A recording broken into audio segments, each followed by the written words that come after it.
Yang nombor 2 adalah restoran atau kedai makan. Kenapa restoran atau kedai makan senang rugi?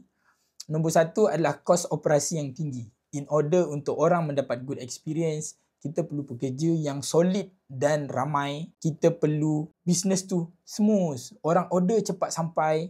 Kalau experience tak best, orang tak repeat. Kalau nak scale up, kena buka another kedai. Banyak yang saya jumpa, dia buka satu kedai makan untung.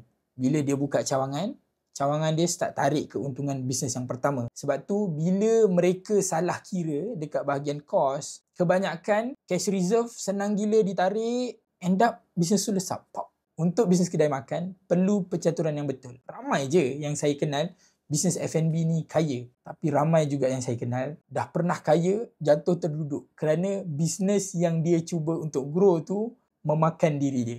Last but not least adalah bisnes fashion. Fashion atau pakaian ni, nombor 1, trend cepat berubah. Kemudian banyak gila orang yang bisnes fashion, dia ada stok beku yang tinggi. Dan dia tak tahu nak buat apa. Kebanyakan benda ni berlaku akibat daripada ketamakan. Suka atau tidak. Sebab apa? Kita rasa, boleh pergi lagi ni. Kita restock lagi banyak. Kita restock banyak-banyak, end up stok beku tu banyak gila. Kemudian, banyak juga owner-owner business, dia berniaga menggunakan emosi. Saya sukalah design yang ni, dia keluar. Orang lain tak suka pun, dia seorang dia suka.